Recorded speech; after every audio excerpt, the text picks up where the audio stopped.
Capítulo 6 del libro quinto del tomo 4 de Los Miserables de Víctor Hugo. Capítulo 6. Los viejos han nacido para salir a propósito. Cuando llegó la noche, salió Juan Valjean y Cosette se vistió. Se peinó del modo que le sentaba mejor y se puso un vestido cuyo cuerpo había recibido una tijeretada más y dejaba ver por esta escotadura el nacimiento del cuello. Era, como dicen las jóvenes, un poco indecente. No era de ninguna manera indecente, pero era más bonito que otro. Se vistió de este modo sin saber por qué. ¿Quería salir? No. ¿Esperaba una visita? No. Al anochecer bajó al jardín. La tía Santos estaba ocupada en la cocina que daba al traspatio. Empezó a pasear bajo los árboles, separando las ramas de tiempo en tiempo con la mano porque las había muy bajas. Así llegó al banco. Allí estaba todavía la piedra. Se sentó y puso su blanca mano sobre la piedra, como si quisiese acariciarla y manifestarle agradecimiento. De pronto sintió esa impresión indefinible que se experimenta aún sin ver cuando se tiene a alguno detrás en pie. Volvió la cabeza y se levantó. Era él. Tenía la cabeza descubierta, parecía pálido y flaco, apenas se distinguía su traje negro. El crepúsculo blanqueaba su hermosa frente y cubría sus ojos de tinieblas. Tenía algo propio de la muerte y de la noche bajo un velo de incomparable dulzura. Su rostro estaba iluminado por la claridad del día que muere y por el pensamiento de un alma que se va. Parecía que no era un fantasma, pero que no era ya hombre. El sombrero estaba caído a algunos pasos entre la hierba. Cosette, próxima a desfallecer, no dio ni un grito. Retrocedió lentamente porque se sentía atraída. Él no se movió. Cosette sentía la mirada de sus ojos, que no podía ver a través de un velo inefable y triste que le rodeaba. Cosette, al retroceder, encontró un árbol y se apoyó en él. Sin este árbol se hubiera caído al suelo. Entonces oyó su voz, aquella voz que realmente no había oído nunca, que apenas sobresalía del susurro de las hojas y que murmuraba: «Perdonadme, estoy aquí. Tengo el corazón lleno. No podía vivir como estaba y he venido. ¿Habéis leído lo que he puesto en este banco?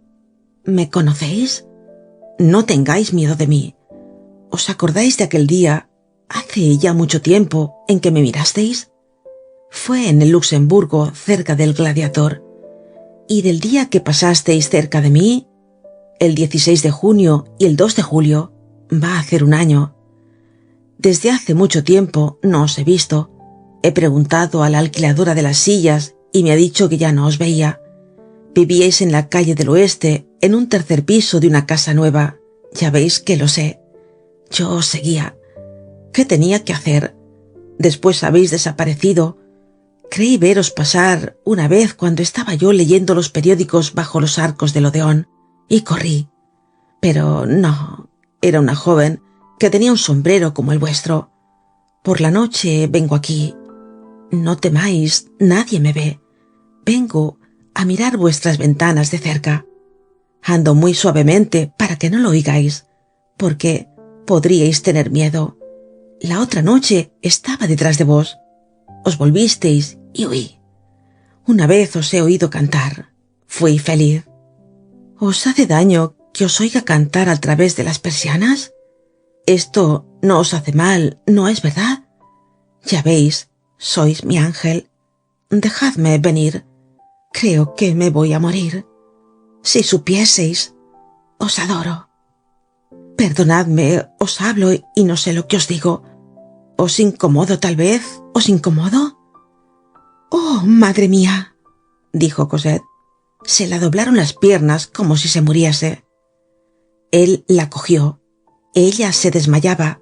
La tomó en sus brazos, la apretó sin tener conciencia de lo que hacía y la sostuvo temblando. Estaba como si tuviese la cabeza llena de humo. Veía pasar relámpagos ante sus ojos. Sus ideas se desvanecían. Le parecía que realizaba un acto religioso y que cometía una profanación.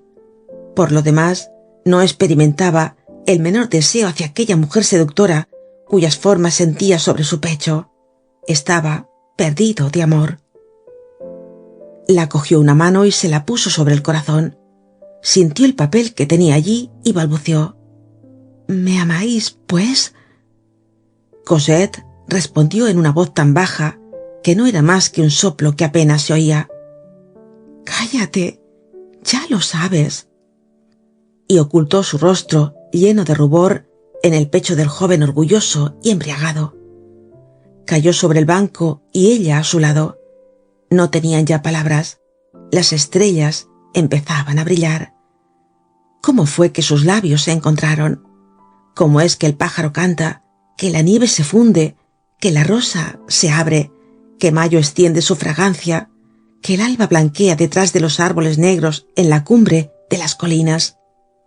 Un beso. Eso fue todo. Los dos se estremecieron y se miraron en la sombra con ojos brillantes. No sentían ni el frío de la noche, ni la frialdad de la piedra, ni la humedad de la tierra, ni la humedad de las hojas. Se miraban y tenían el corazón lleno de pensamientos. Se habían cogido las manos sin saberlo. Ella no preguntaba nada, no pensaba ni aún por dónde había entrado y cómo había penetrado en el jardín. Le parecía ya tan sencillo que estuviese allí. De tiempo en tiempo, la rodilla de Mario tocaba la rodilla de Cosette y ambos se estremecían. Por intervalos, Cosette tartamudeaba una palabra. Su alma temblaba en sus labios como una gota de rocío en una flor. Poco a poco se hablaron. La expansión sucedió al silencio, que es la plenitud. La noche estaba serena y espléndida por cima de sus cabezas. Aquellos dos seres puros, como dos espíritus, se dijeron todo: sus sueños, sus felicidades, sus éxtasis, sus quimeras, sus debilidades. Cómo se habían adorado de lejos, cómo se habían deseado, y su desesperación cuando habían cesado de verse. Se confiaron en una intimidad ideal que nada podía aumentar lo que tenían más oculto y misterioso. Se contaron con una fe cándida en sus ilusiones todo lo que el amor, la juventud y el resto de infancia que tenían les hacía pensar. Aquellos dos corazones se derramaron uno en otro, de modo que al cabo de una hora él tenía el alma de ella y ella el alma de él. Se penetraron, se encantaron, se deslumbraron. Cuando acabaron, cuando se lo dijeron todo, ella reposó su cabeza en el hombro de Mario y le preguntó: ¿Cómo os llamáis? Yo me llamo Mario. ¿Y vos? Yo me llamo Cosette. Fin del capítulo 6 y fin del libro 5. Libro 6. El niño Gavroche.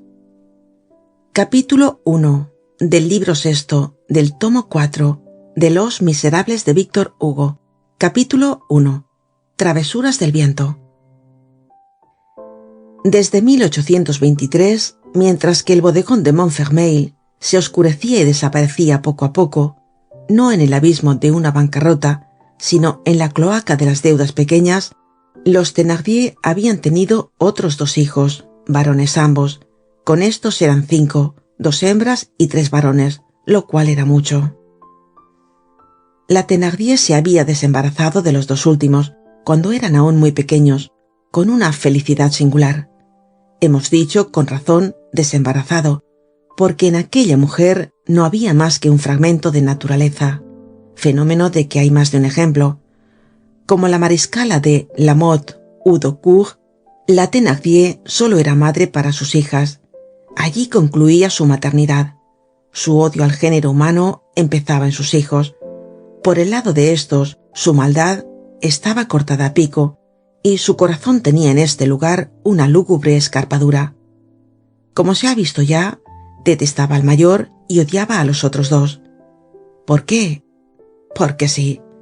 El motivo más temible y la respuesta más incontestable es porque sí. No necesito una manada de chicos, decía esta madre.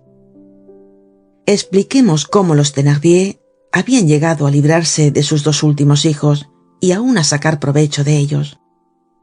Aquella Magnon, de quien hemos hablado en otro lugar, era la misma que había conseguido sacar una pensión al infeliz Gillenormand para los 2 hijos que tenía. Vivía en el muelle de los Celestinos, a la esquina de la antigua calle de Almizclero, que ha hecho lo posible por cambiar en buen olor su mala fama. El lector recordará la gran epidemia de garrotillo que devastó hace 30 años los barrios ribereños del Sena en París, y de que la ciencia se aprovechó para experimentar en gran escala la eficacia de las insuflaciones de alumbre, tan útilmente reemplazadas hoy por la tintura externa del yodo. En aquella epidemia, la Magnon perdió en un mismo día sus 2 hijos, aún muy pequeños, uno por la mañana y otro por la tarde. Esto fue un gran golpe, porque estos niños eran muy preciosos para su madre. Representaban 80 francos al mes. Estos 80 francos eran pagados exactamente en nombre del señor Gillenormand, por su contador, el señor Barge, portero retirado, calle del Rey de Sicilia. Muertos los niños, la pensión quedaba enterrada. La Magnon buscó un recurso. En aquella tenebrosa masonería del mal, de que formaba parte, se sabe todo, se guarda el secreto y se prestan todos auxilio mutuamente. La Magnon necesitaba 2 hijos. La Thénardier los tenía, y precisamente del mismo sexo, de la misma edad. Esto era un buen arreglo para la una y una buena colocación para la otra. Los niños de la Thénardier se convirtieron en niños de la Magnon. Esta se mudó del muelle de los Celestinos a la calle Cloche-Perce. En París, la identidad que liga a un individuo a sí mismo se rompe de una calle a otra. El Estado civil, que no intervenía en nada, no reclamó, y la sustitución se hizo del modo más fácil del mundo. Solo la Thénardier exigió, por el préstamo de sus hijos, 10 francos al mes, que la Magnon prometió y aún pagó. No hay que decir que el señor Gillenormand continuó pagando. Cada 6 meses iba a ver a los niños y notó el cambio. «Señor», le decía la Magnon, «¿cómo se parecen a vos?» Thénardier, que encontraba fáciles todos los disfraces, aprovechó esta ocasión para convertirse en Jondrette. Sus 2 hijas y Gavroche apenas habían tenido tiempo de notar que tenían 2 hermanos.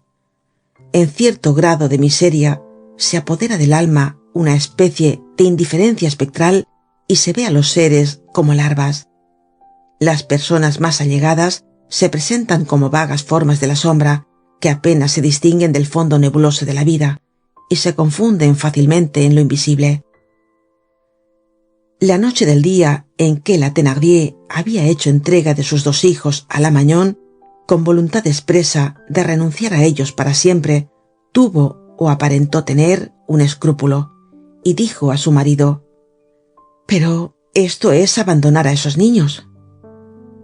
Thénardier, magistral y flemático, cauterizó el escrúpulo con esta sentencia: «Juan Jacobo Rousseau hizo más». La madre pasó entonces del escrúpulo a la inquietud.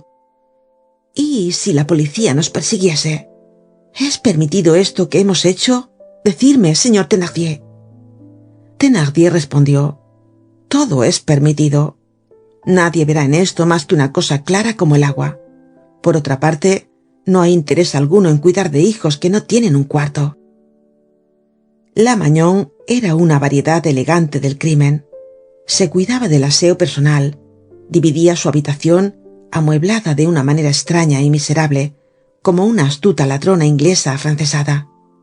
Esta inglesa, que se había naturalizado en París, recomendable por sus ricas relaciones, íntimamente ligada a las medallas de la biblioteca y a los diamantes de la señorita Mars, fue después célebre en los anales del crimen. Se llamaba la señorita Miss. Los 2 niños, que por decirlo así, cayeron en suerte a la Magnon, no tuvieron de qué quejarse. Recomendados por los 80 francos, estaban cuidados como todo lo que es explotado. No estaban mal vestidos, ni mal alimentados. Estaban tratados como unos señoritos. Estaban, por fin, mucho mejor con su falsa madre que con su madre verdadera. La Magnon se hacía la señora y no hablaba en caló delante de ellos. Así pasaron algunos años. Thénardier auguraba bien. Un día, que la Magnon le llevaba sus 10 francos mensuales, le dijo: será preciso que el padre les dé educación. Pero de repente, aquellos 2 pobres niños, bastante protegidos hasta allí, aun por la mala suerte, fueron lanzados bruscamente a la vida y se vieron obligados a empezar a recorrerla. Una prisión en masa de malhechores como la del Zaquizamí de Jondrette, que necesariamente había de complicarse con requisitorias y prisiones ulteriores, es un verdadero desastre para esa repugnante contrasociedad oculta que vive bajo la sociedad pública. Una aventura de este género arrastra tras sí toda clase de derrumbamientos en ese mundo sombrío. La catástrofe de los Thénardier produjo la catástrofe de la Magnon. Un día, poco tiempo después que la Magnon hubo dado a Eponina el billete relativo a la calle Plumet, se verificó en la calle Cloche-Perce una repentina visita de la policía. La Magnon fue presa, lo mismo que la señorita Miss, y toda la vecindad, que era sospechosa, tuvo que pasar por los hilos de la justicia. Los 2 niños estaban jugando en aquel momento en un patio y no vieron nada de esta catástrofe. Cuando volvieron, hallaron la puerta cerrada y la casa vacía. Un zapatero de un portal de enfrente los llamó y les dio un papel que su madre había dejado para ellos. En el papel había escritas unas señas: señor Barge, contador, calle del Rey de Sicilia, número 8. El hombre del portal les dijo: ya no vivís ahí, idos. Esa casa está cerca, la primera calle a la derecha. Preguntad el camino con este papel. Los niños se fueron, llevando el mayor al menor, con el papel que debía guiarlos en la mano. Tenía frío, sus deditos hinchados se cerraban mal y apenas sostenían el papel. Al dar la vuelta de la calle Cloche-Perce, se le llevó una ráfaga de viento, y como caía la noche, no pudo encontrarle. Pusiéronse, pues, a vagar por las calles. Fin del capítulo 1. Capítulo 2 del libro 6 del tomo 4 de Los Miserables de Víctor Hugo. Capítulo 2, en que se verá cómo Gavroche supo sacar partido de Napoleón el Grande. La primavera en París suele verse interrumpida por brisas ásperas y agudas que le dejan a uno no helado, pero sí aterido de frío. Estas brisas, que entristecen los más hermosos días, causan el mismo efecto que esos soplos de aire frío que en un cuarto templado penetran por los huecos de las ventanas o de las puertas mal cerradas. Parece que la oscura puerta del invierno se ha quedado entreabierta y deja entrar el viento. En la primavera de 1832, época en que apareció la primera gran epidemia de este siglo en Europa, estas brisas fueron más incómodas y punzantes que nunca. Era que había una puerta más glacial aún que la del invierno entreabierta. Era la puerta del sepulcro. Sentíase en esta brisa el aliento del cólera. Bajo el punto de vista meteorológico, estos vientos fríos tenían de particular que no excluían una gran tensión eléctrica, y estallaron en aquella época frecuentes tempestades, acompañadas de relámpagos y truenos. Una tarde en que estas brisas soplaban rudamente, de modo que parecía haber vuelto el mes de enero, y los parisienses se habían vuelto a poner los abrigos, Gavroche, temblando alegremente de frío bajo sus harapos, estaba de pie y como en éxtasis delante de una peluquería de los alrededores de la calle del Olmo de San Gervasio. Llevaba un pañuelo de lana de mujer, cogido no sabemos de dónde, con el cual se había hecho un tapaboca. Parecía que estaba admirando profundamente una figura de cera escotada y adornada con flores de naranjo, que daba vueltas en el escaparate, mostrando su sonrisa a los transeúntes entre 2 quinqués. Pero en realidad observaba la tienda para ver si podía afanar del escaparate una pastilla de jabón que ir a vender enseguida por un sueldo a un peluquero de las afueras. Muchos días almorzaba con una de estas pastillas y llamaba a este trabajo, para el cual tenía talento, hacer la barba a los barberos.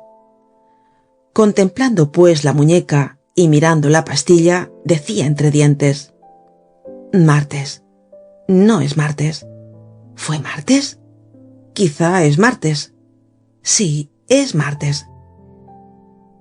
No se sabe a qué se refería este monólogo. Si por casualidad se refería a la última vez que había comido, hacía ya 3 días, porque era viernes. El barbero en su tienda, templada por una buena chimenea, afeitaba a un parroquiano y dirigía de cuando en cuando una mirada oblicua a este enemigo, a este pilluelo helado y descarado que tenía las 2 manos en los bolsillos, pero el espíritu evidentemente fuera del cuerpo.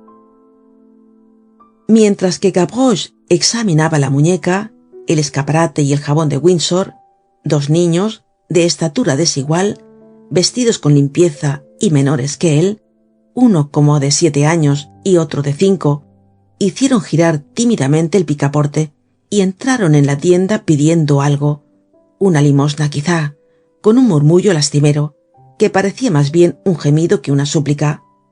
Hablaban ambos a la vez, y sus palabras eran ininteligibles, porque los sollozos ahogaban la voz del menor y el frío hacía temblar los dientes del mayor. El barbero se volvió con rostro airado, y sin abandonar la navaja, empujando al mayor con la mano izquierda y al menor con la rodilla, los echó a la calle y cerró la puerta diciendo: «Venir a enfriarnos para nada». Los 2 niños echaron a andar llorando. A todo esto se había presentado una nube y principiaba a llover. Gavrochillo corrió detrás de ellos, los alcanzó y le dijo: «¿Qué tenéis, chiquillos?» «No sabemos dónde dormir», respondió el mayor. «¿Y eso es todo? Vaya una gran cosa. ¿Y se llora por eso? ¿Sois unos canarios, sin duda?» Y tomando al través de su superioridad algo chocarrera, un acento de tierna autoridad y de dulce protección, añadió: «Criaturas, venid conmigo». «Sí, señor», dijo el mayor, y los 2 niños le siguieron, lo mismo que hubieran seguido a un arzobispo, y cesaron de llorar. Gavroche les hizo subir por la calle de San Antonio en dirección de la Bastilla. El pilluelo, al mismo tiempo que se alejaba, dirigió una mirada indignada y retrospectiva a la peluquería. «No tiene corazón ese bacalao», murmuró. «Parece un inglés». Una mozuela, que vio marchar a los 3 en fila con Gavroche a la cabeza, soltó una sonora carcajada. Esta risa era una falta de respeto al grupo. «Buenos días, señorita Omnibus», le dijo Gavroche. Y un instante después, acordándose del peluquero, añadió: «Me he engañado. No es un bacalao, es una serpiente. Peluquero, ya buscaré un herrero, y te pondré un cascabel a la cola». El peluquero le había hecho agresivo y apostrofó, saltando un arroyo, a una portera barbuda y digna de encontrar a Fausto en el broquén, que tenía la escoba en la mano. «Señora», le dijo, «¿salís con vuestro caballo?» Y al mismo tiempo salpicó de lodo las botas barnizadas de un transeúnte. «¡Bribón!», exclamó el transeúnte furioso. Gavroche sacó la nariz del tapaboca. «¿Se queja, señor?» «De ti», dijo el transeúnte. «Se ha cerrado el despacho y ya no admito reclamaciones». Mientras tanto, seguían subiendo la calle, y descubrió bajo una puerta cochera a una pobrecita de 13 a 14 años, helada, y con un vestidito tan corto que apenas le llegaba a la rodilla. La niña empezaba a ser ya grande para llevar este traje. El desarrollo suele jugar estas malas pasadas, y el vestido se hace corto, precisamente en el momento en que la desnudez se hace indecente. «Pobre niña», dijo Gavroche, «no tiene ni aun pantalones. Toma eso siquiera». Y quitándose el pañuelo de lana que tenía al cuello, le echó sobre los hombros delgados y amoratados de la pobre, convirtiéndose en chal el tapaboca. La niña le contempló con asombro y recibió el chal en silencio. En cierto grado de miseria, el pobre, en su estupor, no llora ya su mal, ni agradece el bien. Hecho esto, dijo Gavroche, estremeciéndose más que San Martín, que se quedó a lo menos con la mitad de la capa. Después de este brrr, redobló su fuerza la lluvia. Esos malos cielos castigan las buenas acciones. ¡Ah! Exclamó Gavroche. ¿Qué significa esto? Llueve otra vez. Buen Dios, si esto sigue así, retiro mi abono. Y siguió su camino. Es igual, dijo después echando una mirada a la pobre que se arrebujaba en el chal. Ahí tenéis una magnífica manteleta. Y mirando a la nube gritó: te has fastidiado. Los dos niños le seguían. Al pasar por delante de uno de esos estrechos enrejados de alambre que indican una panadería, porque el pan se pone como el oro detrás de rejas de hierro, se volvió Gavroche y dijo: muchachos, ¿habéis comido? Señor, respondió el mayor, no hemos comido nada desde esta mañana. ¿No tenéis, pues, ni padre ni madre? Preguntó majestuosamente Gavroche. Perdonad, señor, tenemos papá y mamá, pero no sabemos dónde están. A veces es mejor eso que saberlo, dijo Gavroche, que era todo un pensador. Ya hace 2 horas, continuó el mayor, que estamos andando. Hemos buscado algo que comer en los rincones y no hemos encontrado nada. Lo sé, dijo Gavroche, los perros se lo comen todo. Y continuó después de un momento de silencio. Ah, hemos perdido a los autores de nuestros días. No sabemos qué hemos hecho de ellos. Eso no está bien, pilluelos. Es muy tonto eso de perderse como personas de edad. Ah, sin embargo, es preciso luchar. Por lo demás, no les hizo ninguna pregunta. ¿Qué cosa más sencilla que no tener domicilio? El mayor de los 2 niños, entregado ya casi por completo a la pronta indiferencia de la infancia, exclamó: pero esto es muy triste. Mamá nos había dicho que nos llevaría a comprar romero bendito el domingo de Ramos. Inocente criatura, respondió Gavroche.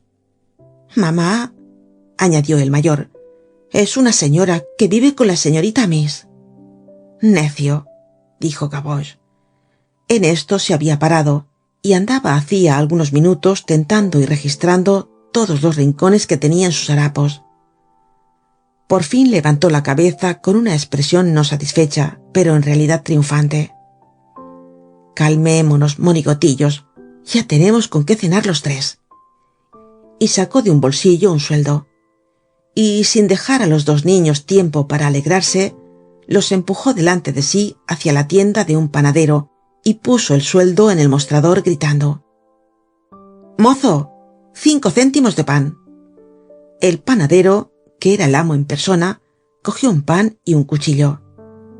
En 3 pedazos, mozo, gritó Gavroche, añadiendo con dignidad: porque somos 3.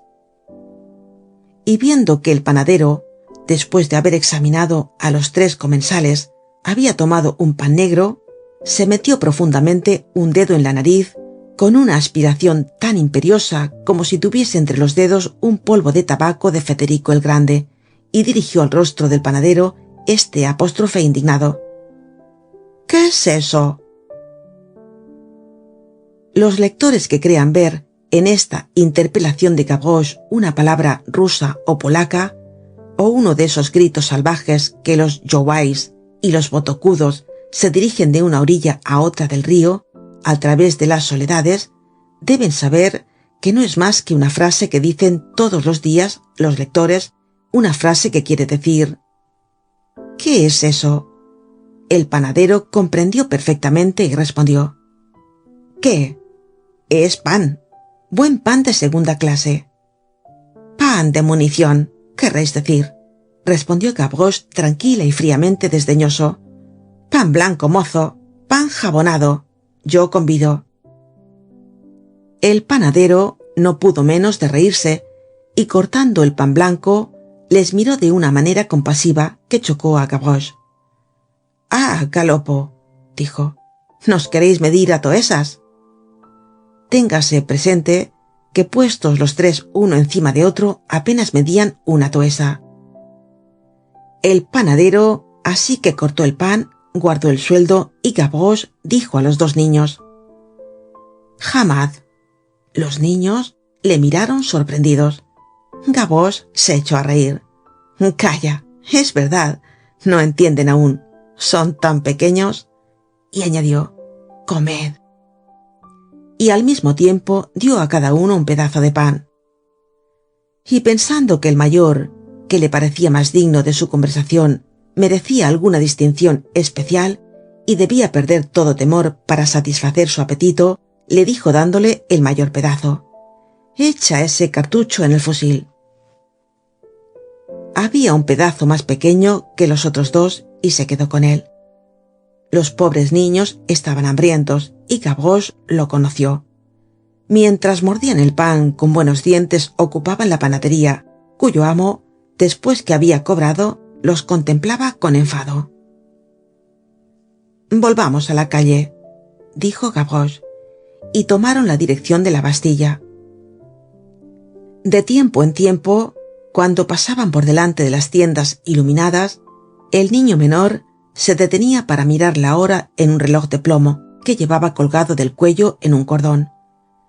«Es verdaderamente un canario», decía Gavroche, y después murmuraba pensativo entre dientes: «Es igual, si tuviese yo monigotes, los educaría mejor». Cuando iban ya acabando el pedazo de pan, llegaban al ángulo de aquella lúgubre calle de las danzas, en cuyo fondo se descubre el postigo bajo y hostil de la fuerza. «Calla, ¿eres tú Gavroche?», dijo uno. «Calla, ¿y tú Montparnasse?», dijo Gavroche.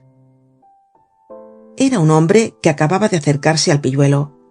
Era Montparnasse disfrazado con anteojos azules, pero no desfigurado para Gavroche.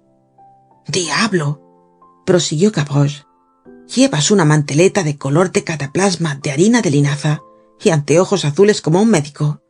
Tienes estilo, palabra de hombre de honor».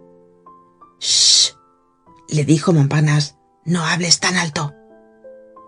Y se llevó vivamente a Gavroche fuera de la luz de las tiendas.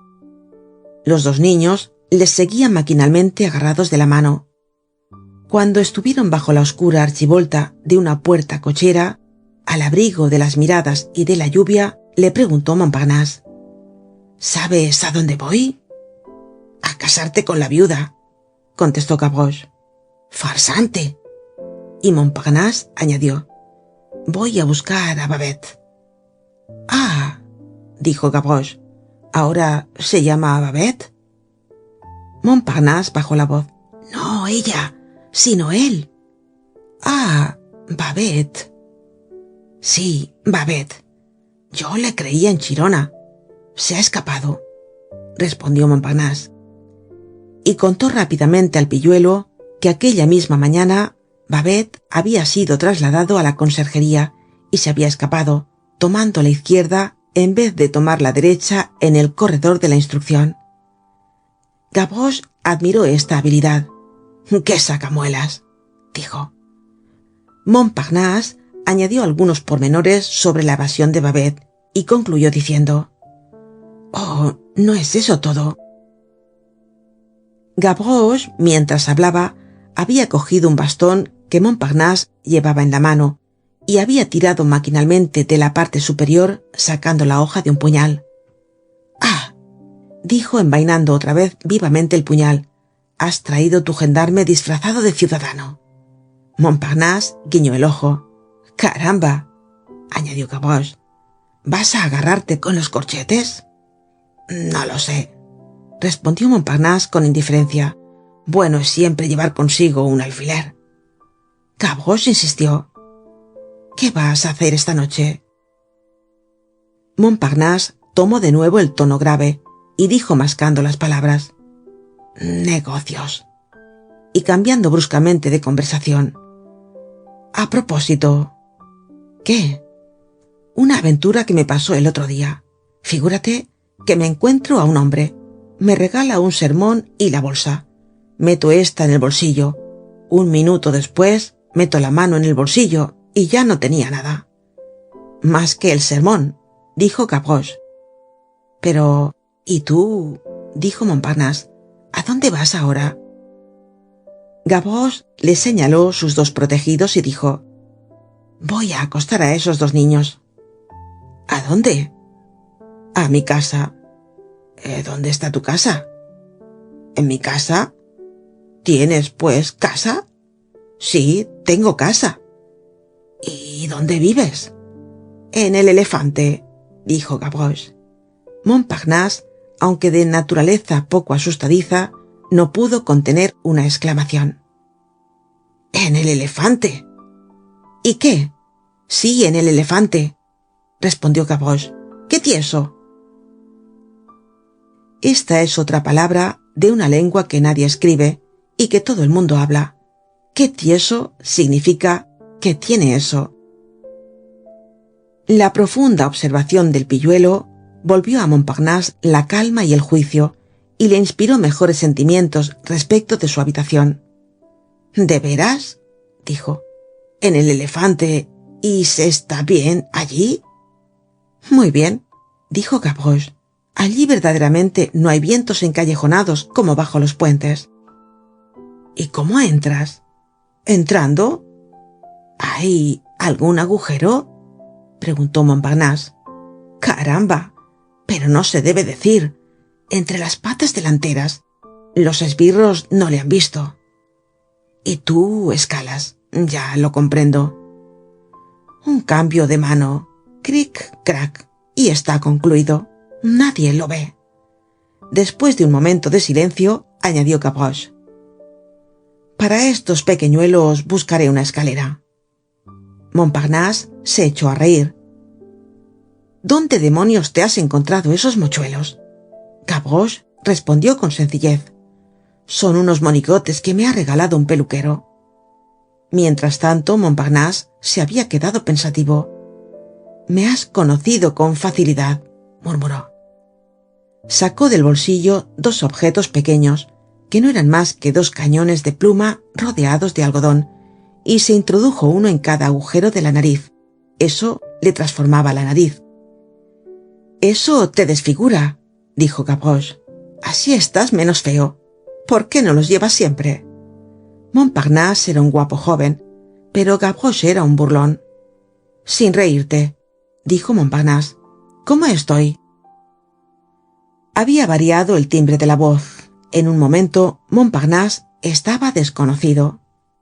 Oh, haznos el polichinela, exclamó Gavroche.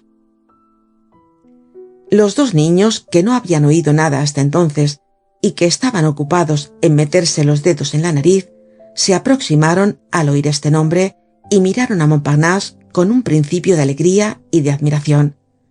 Desgraciadamente, Montparnasse estaba pensativo. Puso la mano en el hombro de Gavroche y le dijo recargando estas palabras: escucha lo que te voy a decir, chico.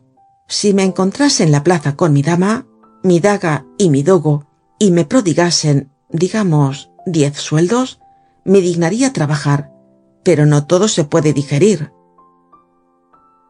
Estas frases extrañas produjeron en el pilluelo un efecto singular.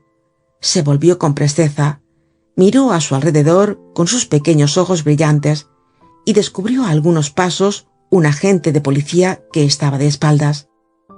Gavroche dejó escapar un «Ah, ya entiendo», que reprimió enseguida y dijo sacudiendo la mano de Montparnasse: «Pues bien, buenas noches.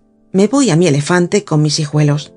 Si por casualidad alguna noche me necesitas, ven a buscarme. Vivo en el entresuelo, no hay portero. Preguntarás por el señor Gavroche». «Está bien», dijo Montparnasse. Y se separaron, dirigiéndose Montparnasse hacia la Grève y Gavroche hacia la Bastilla. El niño de 5 años, arrastrado por su hermano, que era arrastrado por Gavroche, volvió varias veces la cabeza para ver al polichinela. La frase enigmática con que Montparnasse había avisado a Gavroche la presencia de un agente de policía, no contenía más secreto que la asonancia dig repetida 5 o 6 veces de diverso modo. Esta sílaba dig, no pronunciada aisladamente, sino mezclada artísticamente con palabras de una frase, quiere decir: tengamos cuidado, porque no se puede hablar con libertad. Había además en las palabras de Montparnasse una belleza literaria que no observó Gavroche. La frase mi dama, mi daga y mi dogo, locución del caló del Temple, que significa mi mujer, mi puñal y mi perro, muy usada entre los pitres y colas rojas del gran siglo en que escribía Molière y pintaba Caillot. Hace 20 años se veía aún en el ángulo sudeste de la plaza de la Bastilla, cerca del remanso del canal formado en el antiguo foso de la cárcel Ciudadela, un extraño monumento que se ha borrado ya de la memoria de los parisienses y que merecía haber dejado alguna huella, porque era una idea del miembro del Instituto General en Jefe del Ejército de Egipto. Decimos monumento porque no era más que un boceto, pero aun siendo un boceto, era un pensamiento prodigioso, un esqueleto grandioso de una idea de Napoleón, esqueleto al cual 2 o 3 golpes de viento sucesivos habían empujado y llevado cada vez más lejos, que se había hecho ya histórico y había tomado un carácter definitivo que contrastaba con su aspecto provisional. Era un elefante de 40 pies de alto, construido de madera y mampostería. Tenía encima su torre que parecía una casa, pintada primitivamente de verde por un pintor de brocha gorda y después de negro por el cielo, la lluvia y el tiempo. En aquel ángulo desierto y descubierto de la plaza, la ancha frente del coloso, su trompa, sus colmillos, su torre, su enorme grupa, sus 4 pies semejantes a otras tantas columnas, dibujaban por la noche en el cielo estrellado un perfil sorprendente y terrible. No se sabía lo que significaba, era una especie de símbolo de la fuerza popular, era una cosa negra, enigmática e inmensa, era un fantasma poderoso, visible y de pie, al lado del espectro invisible de la Bastilla. Muy pocos extranjeros visitaban aquel edificio, ningún transeúnte le miraba, estaba ya ruinoso. En cada estación, los pedazos de yeso que se le caían de los costados le causaban llagas repugnantes. Los ediles, como se decía en el patuá elegante, le habían olvidado desde 1814 y allí estaba en su rincón, triste, enfermo, ruinoso, rodeado de una empalizada podrida y manchada a cada instante por cocheros y borrachos. Muchas grietas le serpenteaban el vientre, de la cola le salía un madero y entre sus piernas crecían altas hierbas, y como al nivel de la plaza se elevaba hacía 30 años alrededor por ese movimiento lento y continuo que levanta insensiblemente el piso de las grandes ciudades, estaba en un hoyo y parecía que la tierra se hundía bajo su peso. Era inmundo, olvidado, repugnante y soberbio, feo a los ojos del ciudadano, melancólico a los ojos del pensador. Tenía algo de la basura que se barre y algo de la majestad que se va a decapitar. Como ya hemos dicho, por la noche cambiaba de aspecto. La noche es el verdadero medio de todo lo que es sombra. Cuando caía el crepúsculo, el viejo elefante se transfiguraba. Tomaba una figura tranquila y temible en la formidable serenidad de las tinieblas. Como pertenecía a lo pasado, le convenía la noche. La oscuridad sentaba bien a su grandeza.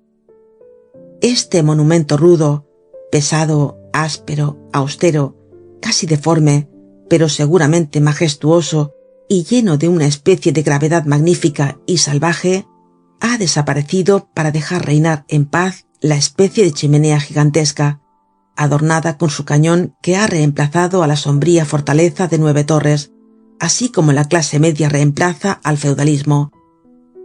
Es una cosa muy sencilla que una chimenea sea el símbolo de una época, cuyo poder está contenido en una marmita. Esta época pasará, va pasando ya. Se principia a comprender que si puede haber fuerza en una caldera, No puede haber poder más que en un cerebro.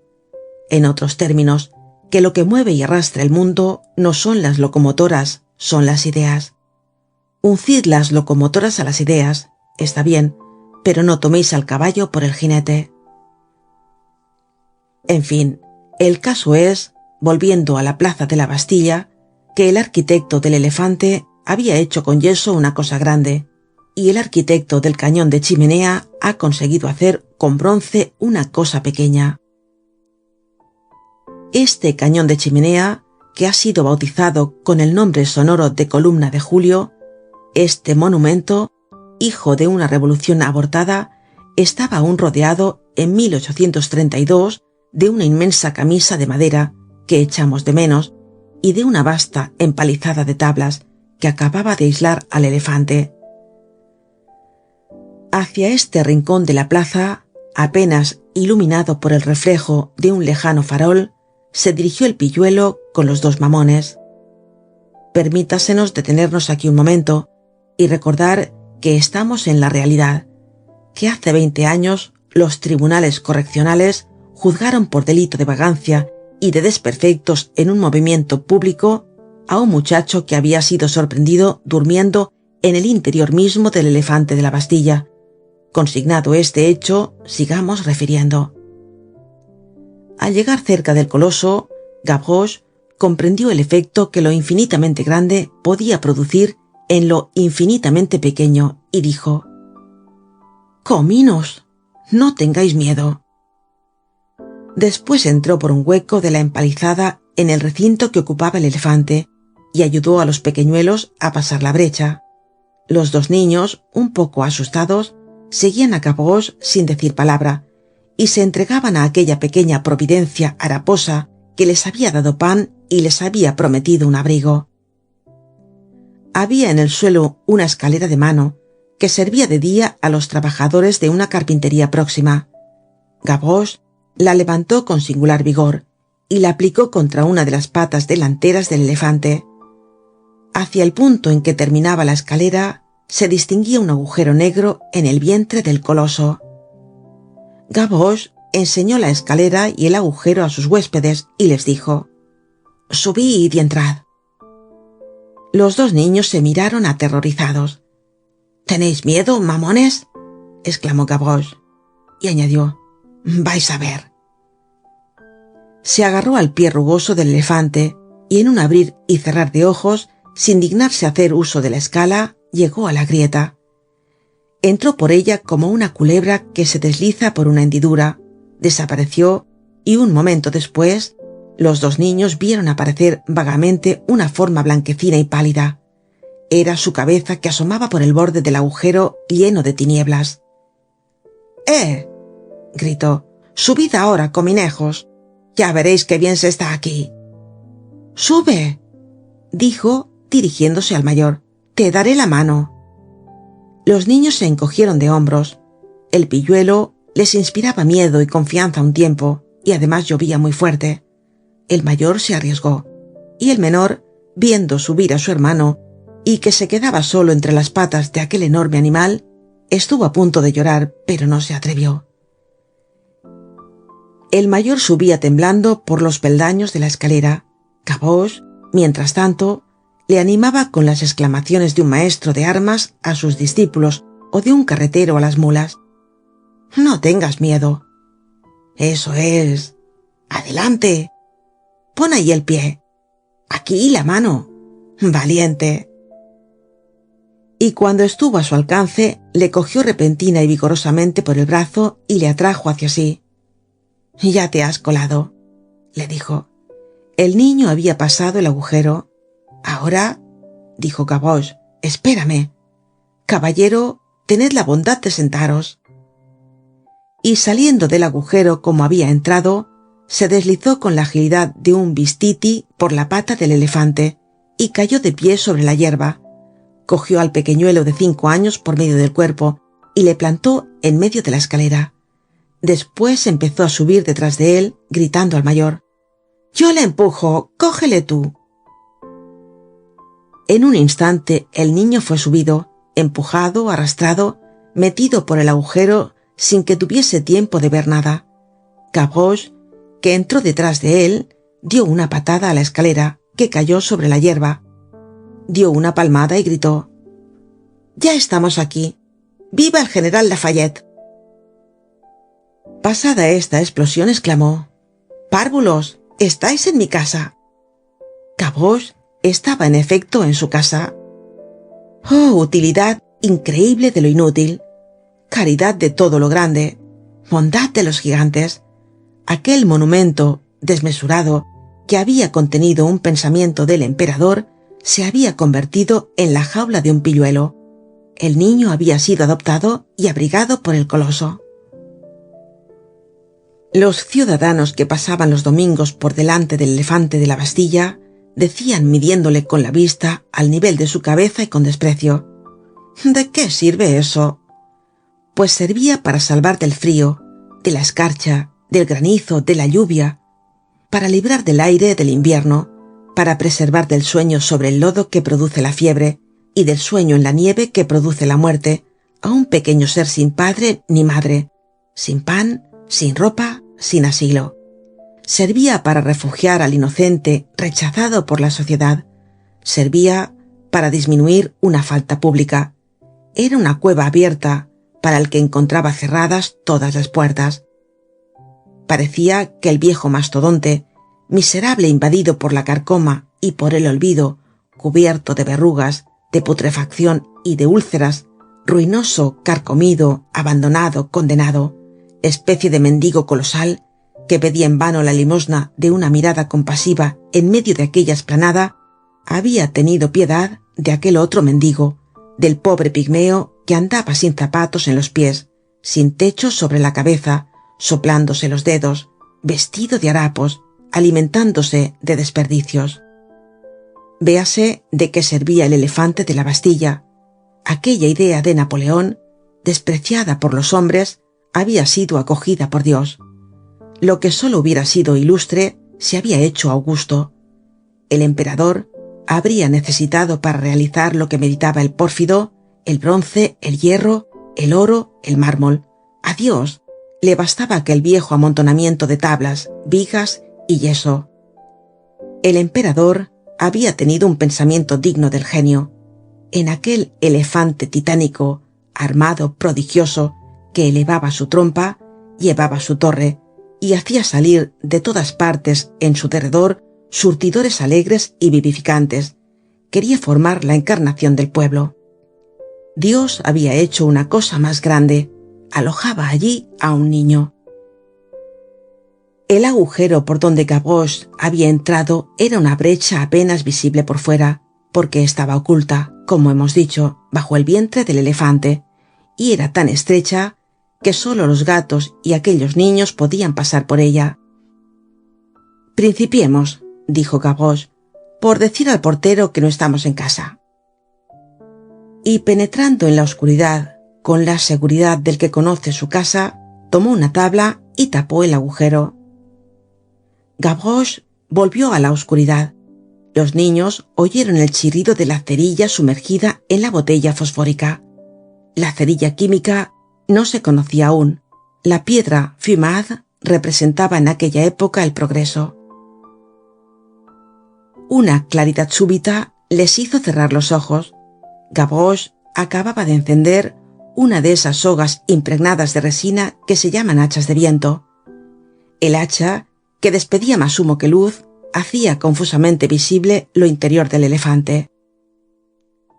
Los dos huéspedes de Gavroche miraron en derredor y experimentaron algo semejante a lo que experimentaría el que se viese encerrado en el gran tonel de Heidelberg, o más bien lo que debió experimentar Jonás en el vientre bíblico de la ballena.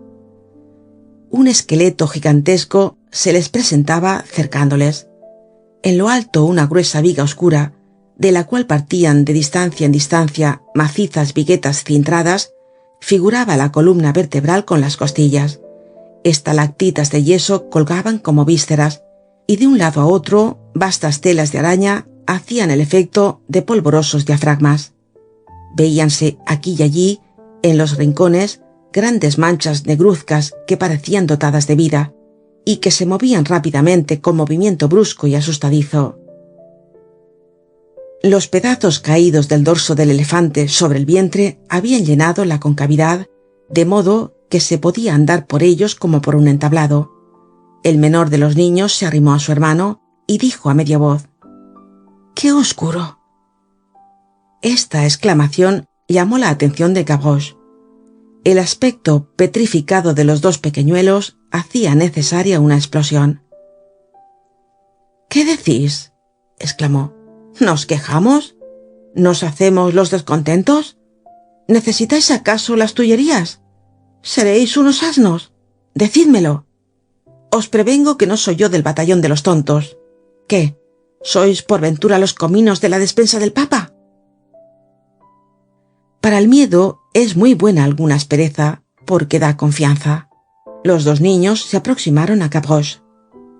Gavroche, paternalmente enternecido de esta confianza, pasó de lo grave a lo dulce, y dirigiéndose al más pequeño: «Bestia», le dijo acentuando la injuria con una sonrisita cariñosa, «lo oscuro está en la calle. En la calle llueve.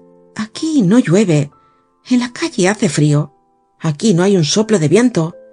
En la calle hay gente. Aquí no hay un alma. En la calle no hay ni luna. Y aquí hay una luz». Los dos niños empezaron a mirar aquella habitación con menos espanto, pero Gavroche no les dejó tiempo para contemplarla. «Listos», dijo, y les empujó hacia lo que podemos llamar el fondo del cuarto. Allí estaba su cama. La cama de Gavroche estaba completa, es decir, tenía un colchón, una manta y una alcoba con cortinas. El colchón era una estera de paja, la manta un pedazo de lana gris caliente y casi nueva. Ahora veamos lo que era la alcoba. 3 rodrigones bastante largos, metidos sólidamente entre el cascote del suelo, es decir, del vientre del elefante, 2 delante y 1 detrás, estaban reunidos por una cuerda en su vértice, de modo que formaban una pirámide. Esta pirámide sostenía un enrejado de hilo metálico que estaba colocado detrás y artísticamente aplicado y sostenido por ataduras de alambre, de modo que rodeaba enteramente los 3 rodrigones. Un cordón de gruesas piedras colocadas alrededor de este enrejado le sujetaba de modo que nada podía pasar por entre él y el suelo. El enrejado no era más que un pedazo de esos enrejados de cobre con que se cubren las pajareras en los corrales. La cama de Gavroche estaba colocada bajo el enrejado como en una caja. El conjunto parecía la tienda de un esquimal. El enrejado hacía oficio de cortinas. Gavroche separó un poco las piedras que sujetaban el enrejado por delante, y se separaron los 2 paños que caían uno sobre otro. «Chiquillos, a 4 pies», dijo, e hizo entrar con precaución a sus huéspedes en la alcoba. Entró después que ellos, arrastrándose, volvió a colocar las piedras y cerró herméticamente la abertura. Los 3 se echaron sobre la estera. Aunque eran muy pequeños, ninguno podía estar de pie en la alcoba. Gavroche seguía con la luz en la mano. «Ahora», dijo, «sornad. Voy a suprimir el candelabro». «Señor», preguntó el mayor de los 2 hermanos a Gavroche, enseñándole el enrejado. «¿Qué es esto?». «¿Eso?», dijo Gavroche gravemente, «es para las ratas. Sornad». Pero se creyó obligado a añadir alguna palabra para instruir a aquellos niños y continuó: «Estas son cosas del jardín botánico. Eso sirve para los animales feroces. Allí hay un almacén lleno. No hay más que subir una pared, saltar por una ventana y pasar por una puerta, y se tiene todo lo que se quiere». Y mientras hablaba, arropaba con una punta de la manta al más pequeño, que murmuraba: «¡Oh, qué bueno es esto! ¡Qué caliente!». Gavroche dirigió una mirada de satisfacción a la manta. «También es del jardín botánico», dijo, Se la he cogido a los monos.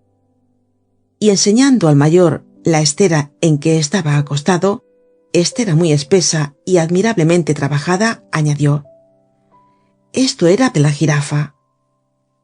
Después de una pausa prosiguió: los animales tenían todo esto y yo se lo he cogido. Por eso no se han enfadado. Les he dicho: es para el elefante.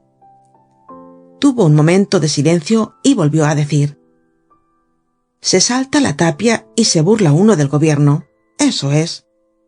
Los dos niños contemplaban con cierto respeto temeroso y estupefacto aquel ser intrépido e ingenioso, vagabundo como ellos, aislado como ellos, miserable como ellos, que tenía algo admirable y poderoso, que les parecía sobrenatural y cuya fisonomía se componía de todos los gestos de un viejo saltimbanqui, mezclados con la más sencilla y la más encantadora sonrisa. Señor, le dijo tímidamente el mayor, ¿no tenéis miedo a los agentes de policía? Gavroche se limitó a contestar: parvulillos, no se dice los agentes de policía, sino los ganchos. El menor tenía los ojos abiertos, pero no decía nada. Como estaba a la orilla de la estera y el mayor en medio, Gavroche lo arropó con la manta, como lo hubiera hecho una madre, y levantó la estera bajo su cabeza con unos harapos, con objeto de hacerle una almohada. Después se volvió hacia el mayor. Se está muy bien aquí. Oh, sí, respondió el mayor, mirando a Gavroche con la expresión de un ángel salvado. Los dos pobres niños, que estaban muy mojados, empezaban a calentarse. Ah, continuó Gavroche, ¿por qué llorabais? Y señalando al pequeño, añadió dirigiéndose al mayor: un pipiolo como ese, no digo que no, pero llorar un grande como tú es una cosa fea. Pareces un becerro. Caramba, dijo el niño, no teníamos absolutamente casa a donde ir. Comino, respondió Gavroche, no se dice casa, sino chiscón. Y además teníamos miedo de estar solos así por la noche. No se dice la noche, sino la oscura. Gracias, señor, dijo el niño. Escucha, añadió Gavroche, no debéis incomodaros por nada. Yo tendré cuidado de vosotros. Ya veréis cómo os divertís. Por el verano iremos a los pozos de la nieve con Navet, un camarada mío. Nos bañaremos en el estanque. Correremos desnudos sobre los trenes delante del puente de Austerlitz. Esto hace rabiar a las lavanderas, que gritan y vocean. Si supieseis qué malas son. Iremos a ver el hombre esqueleto, que todavía vive, a los Campos Elíseos. Es muy blanco ese parroquiano. Después os llevaré al teatro a ver a Federico Lemaitre. Tengo billetes, conozco a los actores y aún he representado una vez en una pieza. Éramos todos pipiolos como ese y corríamos bajo una tela que era el mar. Os contrataré en mi teatro. Iremos a ver a los salvajes. No es verdad que sean salvajes. Tienen unos mantos de color de rosa que forman pliegues y se les ven los codos zurcidos con hilo blanco. Después iremos a la ópera. Entraremos con los romanos. La romanería en la ópera está muy bien dispuesta, pero no iría con ellos por el boulevard. Figúrate que en la ópera hay quien paga 20 sueldos, pero esos son tontos y se llaman paganos. Además, iremos a ver guillotinar. Os enseñaré el verdugo. Vive en la calle de El Marais, el señor Sanson. Tiene una estafeta para las cartas a la puerta. Ah, se divierte uno en grande. En aquel momento cayó una gota de resina en el dedo de Gavroche y le recordó las realidades de la vida. Caramba, dijo, se está gastando la mecha. Atención, no puedo gastar más de un sueldo al mes en luz. Cuando uno se acuesta es para dormir. No tenemos tiempo para leer las novelas del señor Paul de Kock. Además de que la luz podría pasar por las rendijas de la puerta cochera y los ganchos no tendrían que hacer más que mirar. Y además, observó tímidamente el mayor, que era el único que se atrevía a hablar con Gavroche y a contestarle: podría caer una chispa en la paja, y hay que cuidar de no prender fuego a la casa. No se dice prender fuego a la casa, dijo Gavroche, se dice achicharrar los trapos o dar candela. La lluvia redoblaba, oíase al través del redoble del trueno el turbión que azotaba el lomo del coloso. Aquí metido, que llueva, dijo Gavroche. Me divierte ver correr el agua por las patas de la casa. El invierno es un animal, pierde sus mercancías, pierde su trabajo porque no puede mojarnos, y esto hace gruñir a ese viejo aguador. Esta alusión al trueno, cuyas consecuencias aceptaba Gavroche en su calidad de filósofo del siglo XIX, fue seguida de un gran relámpago, tan deslumbrador, que entró por las hendiduras del vientre del elefante. Casi al mismo tiempo resonó terriblemente el trueno. Los dos niños dieron un grito y se levantaron con tal rapidez que casi separaron el enrejado. Pero Gavroche volvió hacia ellos su atrevido rostro y se aprovechó del trueno para dar una carcajada. Calma, niños, no conmovamos al edificio. Ese es un hermoso trueno. Sea enhorabuena. Un relámpago no es un coco. Bravo por el trueno. Esto está casi tan bueno como el ambigú. Dicho esto, arregló el enrejado, empujó suavemente a los dos niños hacia la cabecera de la cama, apretó sus dos rodillas para que se estiraran bien y exclamó: pues que Dios enciende su luz, yo puedo apagar la mía. Niños, es preciso dormir. Jóvenes humanos, es muy malo no dormir, porque esto hace que se abra la boca. Envolveos bien en la manta, voy a apagar. ¿Estáis ya? Sí, murmuró el mayor, estoy bien. Tengo la cabeza como sobrepluma. No se dice la cabeza, se dice la chichi, dijo Gavroche. Los dos niños se apretaron uno contra otro. Gavroche acabó de arreglarles sobre la estera, les subió la manta hasta las orejas y después les repitió por la tercera vez la exclamación en lengua hierática: ¡Sornad! Y apagó la luz. Apenas se quedó a oscuras, un temblor singular empezó a conmover el enrejado que cubría a los tres niños. Era una multitud de rozamientos sordos que producían un sonido metálico, como si garras o dientes arañasen los hilos de cobre. Este ruido iba acompañado de pequeños pero agudos gritos.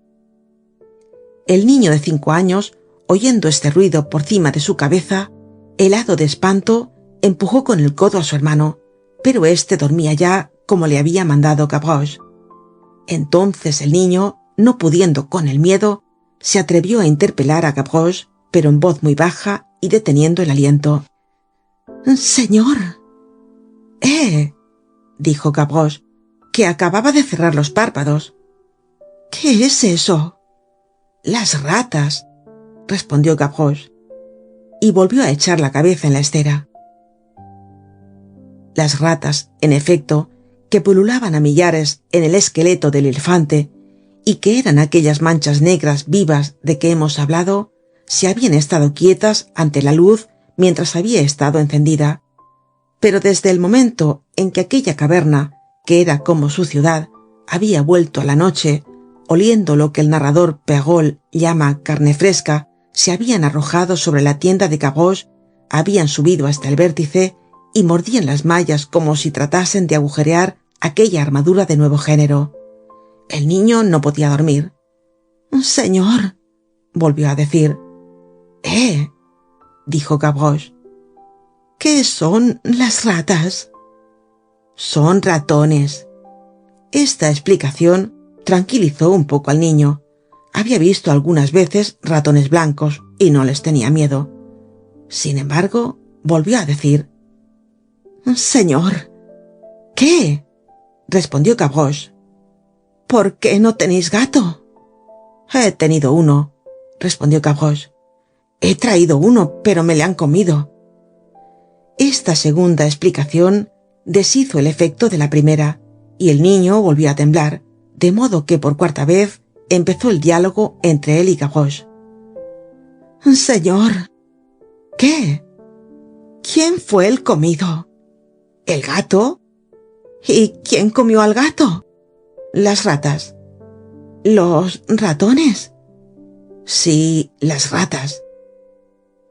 El niño, consternado al tener noticia de estos ratones que se comían a los gatos, prosiguió: Señor, ¿nos comerán a nosotros estos ratones? Vaya, dijo Gavroche.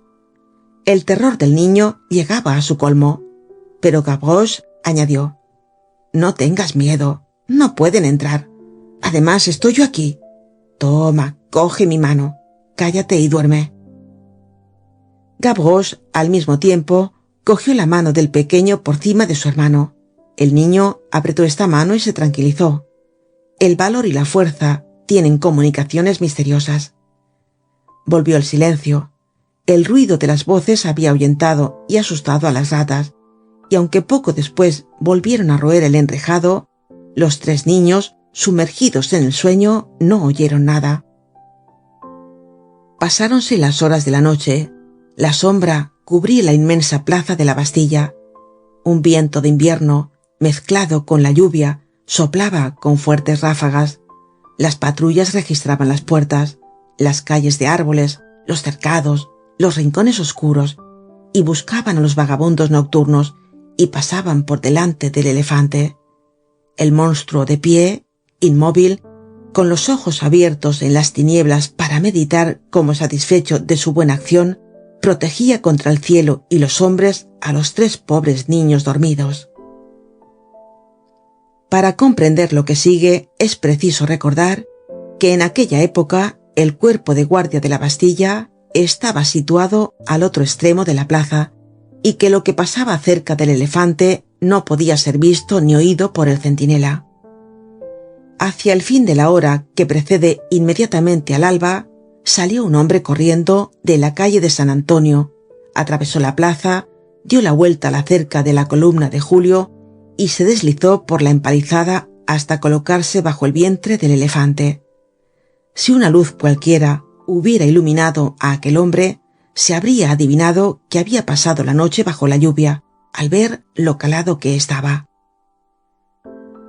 Cuando llegó bajo el elefante, dio un grito extraño que no pertenece a ninguna lengua humana y que solo podría reproducir un papagayo. Repitió 2 veces este grito, que solo podemos representar ortográficamente así: ¡Kikirikiu! Al segundo grito, una voz clara, alegre y joven respondió desde el vientre del elefante: ¡Sí! Casi inmediatamente, la tabla que cerraba el agujero se separó y dio paso a un niño que bajó por la pata del elefante y fue a caer cerca del hombre. Era Gavroche. El hombre era Montparnasse. En cuanto a este grito, Kikirikiu, era sin duda lo que el niño había querido decir con preguntarás por el señor Gavroche. Al oírle, se había despertado sobresaltado. Se había arrastrado fuera de su alcoba, separado un poco el enrejado, que había vuelto a cerrar cuidadosamente. Después había abierto la trampa y descendido. El hombre y el niño se reconocieron silenciosamente en la oscuridad. Montparnasse se limitó a decir: Te necesitamos. Ven a dar un golpe de mano. El pilluelo no se informó más. Aquí me tienes, dijo. Y ambos se dirigieron hacia la calle de San Antonio, de donde había salido Montparnasse, serpenteando rápidamente a través de la larga fila de carretas de los hortelanos que bajan al mercado a esta hora. Los hortelanos, acurrucados en sus carros entre las verduras y las legumbres, medio dormidos, envueltos hasta los ojos en sus mantas a causa de la lluvia que les azotaba, ni aun vieron a estos extraños transeúntes. Fin del capítulo 2. Capítulo 3 del libro 6 del tomo 4 de Los Miserables de Víctor Hugo. Capítulo 3. Las peripecias de la evasión. Veamos ahora lo que había pasado aquella misma noche en la Fuerza. Habíase concertado una evasión entre Babet, Brujon, Tragamar y Thénardier, aunque Thénardier estaba incomunicado. Babet había dirigido el negocio, como se ha visto por las palabras de Montparnasse a Gavroche. Montparnasse debía ayudarles desde fuera. Brujon, como había pasado un mes en el cuarto de corrección, había tenido tiempo de tejer una cuerda y madurar un plan. En otros tiempos, estos lugares severos en que la disciplina de la prisión entrega al criminal a sí mismo, se componían de 4 paredes de piedra, de un techo de piedra, de un suelo de losas de piedra, de una cama de campaña, de un tragaluz enrejado y de una puerta forrada de hierro, y se llamaban calabozos. Hoy el calabozo se considera como una cosa demasiado horrible, y se compone de una puerta de hierro, de un tragaluz enrejado, de una cama de campaña, de un suelo de losas de piedra, de un techo de piedra, de 4 paredes de piedra, y se llama cuarto de corrección. Al mediodía se ve en él un poco. El inconveniente de estos cuartos, que, como se ve, no son calabozos, es dejar pensar a los seres a quienes se debería hacer trabajar. Brujon, pues, había meditado y había salido del cuarto de corrección con una cuerda. Como se le creía muy peligroso en el patio de Carlomagno, se le trasladó al edificio nuevo, y lo primero que encontró allí fue a Tragamar, y lo segundo un clavo. A Tragamar, es decir, el crimen. Un clavo, esto es, la libertad.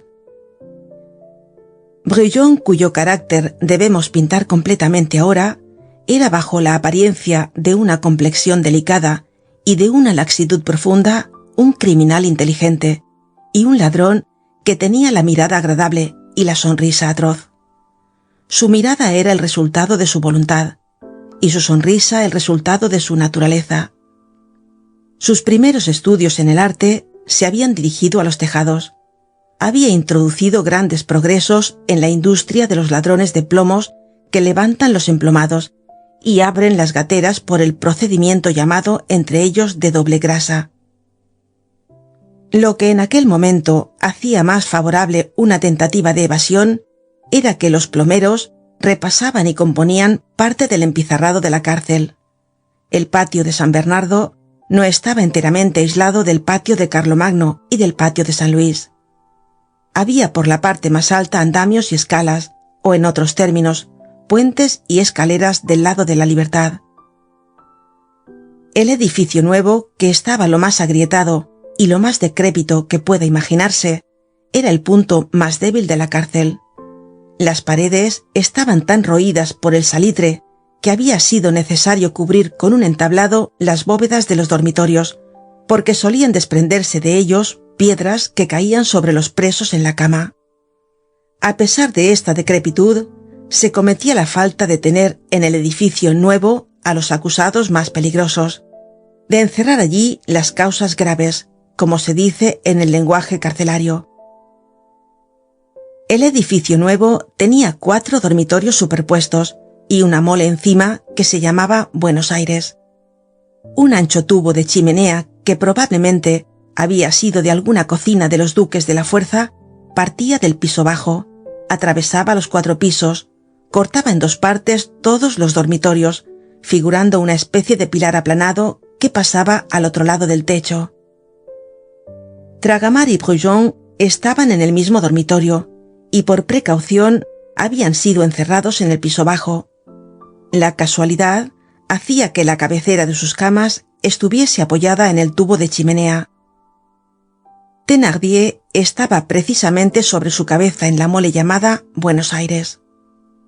El transeúnte que se detiene en la calle Culture Sainte-Catherine, más allá del cuartel de los bomberos, delante de la puerta cochera de la casa de baños, descubre un patio lleno de flores y de arbustos en cajas, en cuyo fondo se eleva entre 2 alas una pequeña rotonda blanca, adornada con 2 postiguillos verdes, el sueño bucólico de Rousseau. No hace aún 10 años, por cima de esta rotonda se levantaba una tapia negra, enorme, horrible, desnuda, a la cual estaba unida. Aquella era la pared del camino de ronda de la Fuerza. Aquel muro detrás de la rotonda era Milton visto por detrás de Berquin. Por más alto que fuese este muro, aún le excedía un tejado más negro aún y situado por detrás. era el tejado del edificio nuevo. Descubríanse en él 4 buhardillas con reja, que eran las ventanas de Buenos Aires. Una chimenea atravesaba el tejado. Era la chimenea que pasaba por los dormitorios. Buenos Aires, aquella gran buhardilla del edificio nuevo, era una especie de panera abuhardillada, cerrada con triples rejas y puertas forradas de palastro y cubiertas de clavos desmesurados. Cuando se entraba en ella por la parte del norte, quedaban a la izquierda las 4 buhardillas y a la derecha, haciendo frente, 4 espacios cuadrados, bastante grandes, separados por estrechos corredores de mampostería hasta cierta altura, y desde allí hasta el techo de barras de hierro. Thénardier estaba incomunicado en uno de estos calabozos desde la noche del 3 de febrero. No hemos podido saber por qué medios había adquirido y tenido oculta una botella de ese vino inventado, según se dice por Desrues, que tiene un narcótico y que la secta de los adormecedores ha hecho tan célebre. Hay en muchas cárceles empleados traidores, medio carceleros y medio ladrones, que auxilian en las evasiones, que venden a la policía una servidumbre infiel y sisan la comida a los presos. En aquella misma noche, pues, en que Gavrochillo había recogido a los 2 niños perdidos, Brujon y Tragamar, que sabían que Babet, escapado por la mañana, les esperaba en la calle con Montparnasse, se levantaron silenciosamente y empezaron a agujerear con el clavo encontrado por Brujon el tubo de chimenea que estaba tocando a su cama. Los yesones que se desprendían caían sobre la cama, de modo que no producían ruido alguno. El turbión y el trueno conmovían las puertas sobre sus goznes y producían en la cárcel un estrépito horrible y útil. Algunos presos que se despertaron aparentaron volverse a dormir y dejaron trabajar a Tragamares y a Brujon. Brujon era diestro y Tragamar vigoroso, así es que, antes que el menor ruido llegase al vigilante acostado en la celda enrejada que daba al dormitorio, estaban ya atravesada la pared, escalada la chimenea, forzada la reja que cerraba el orificio superior del cañón y en el tejado los temibles bandidos. La lluvia y el viento redoblaban, el tejado estaba resbaladizo. «¡Qué buena rachí para una chalada!», dijo Brujon. Un abismo de 6 pies de ancho y 80 de profundidad les separaba de la pared de ronda. En el fondo de aquel abismo veían relucir en la oscuridad el fusil de un centinela. Ataron por un lado a los pedazos de las barras de la chimenea que acababan de retorcer la cuerda que Brujon había hilado en su calabozo. Echaron el otro extremo por cima del muro de ronda, atravesaron de un salto el abismo, se balancearon en el caballete del muro, le saltaron, se deslizaron uno después de otro por la cuerda hasta un tejadillo que llegaba a la casa de baños, tiraron hacia sí la cuerda, saltaron al patio de la casa de baños, le atravesaron, empujaron el postiguillo del portero, a cuyo lado pendía el cordón, tiraron de éste, abrieron la puerta cochera y se encontraron en la calle. No hacía más que 3/4 de hora que se habían puesto de pie sobre sus camas, en las tinieblas, con el clavo en la mano y el proyecto en la mente. Algunos momentos después se unieron a Babet y a Montparnasse, que vagaban por los alrededores. Al tirar de la cuerda la habían roto, y había quedado un pedazo atado a la chimenea en el tejado. No habían tenido más contratiempo que haberse despellejado enteramente las manos. Thénardier estaba prevenido aquella noche, sin que se pudiese saber de qué manera había recibido aviso, y no dormía. Hacia la 1 de la mañana, en medio de la profunda oscuridad de la noche, vio pasar 2 sombras por el tejado, por entre la lluvia y el viento, y por delante del tragaluz que daba frente a su calabozo. Una de estas sombras se detuvo en el tragaluz el tiempo suficiente para dirigir una mirada. Era Brujon. Thénardier le conoció y comprendió lo bastante.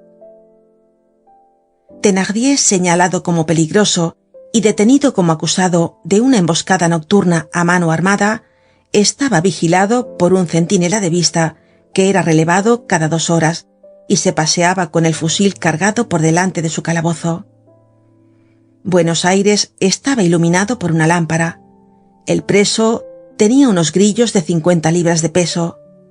Todos los días a las 4 de la tarde, un carcelero escoltado de 2 perros de presa, porque esto se hacía aún en aquella época, entraba en su calabozo. Ponía cerca de su cama un pan negro de 2 libras, un cántaro de agua y una escudilla de un caldo bastante claro en que nadaban algunas habas. Reconocía los grillos y golpeaba las rejas. Aquel hombre volvía 2 veces por la noche con sus perros. Thénardier había conseguido que le permitieran conservar una escarpia de hierro que usaba para clavar el pan en una hendidura de la pared, con objeto, decía, de preservarle de los ratones. Como estaba vigilado, no se había encontrado ningún inconveniente en dejarle esta escarpia.